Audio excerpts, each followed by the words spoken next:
Friends, இது தேர்ஸ்டேக்கான mini vlog. Pongal leave எல்லாமே முடிஞ்சு தன்னுக்கு இன்னைக்கு ஸ்கூல் ரீஓபன் பண்ணிட்டாங்க.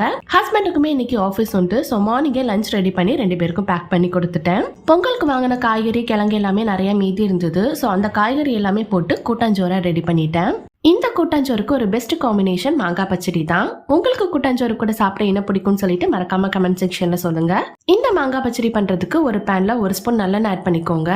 எண்ணெய் நல்லா ஹீட் ஆனதும் 1 ஸ்பூன் கடுகு, கொஞ்சம் காயம், கருவேப்பிலை இதெல்லாம் போட்டு இதெல்லாம் நல்லா பொரிஞ்சதும் நம்ம கட் பண்ணி வச்சிருக்க மாங்காய் ஆட் பண்ணிக்கலாம்.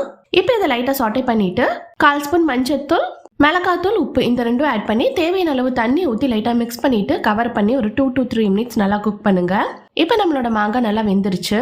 இந்த ஸ்டேஜ்ல கடுகு, சீரகம், வெந்தயம் இந்த 3மே ட்ரை ரோஸ்ட் பண்ணி பவுடர் பண்ணி வச்சிருக்கேன். அந்த பவுடர் ஒரு 1/2 ஸ்பூன் ஆட் பண்ணிட்டு கொஞ்சமா வெல்லமும் ஆட் பண்ணி ஒரு 2 மினிட்ஸ் குக் பண்ணீங்கன்னா போதும். நல்லா சூப்பரான மாங்காய் பச்சடி ரெடி ஆயிரும். கண்டிப்பா ட்ரை பண்ணி பாருங்க.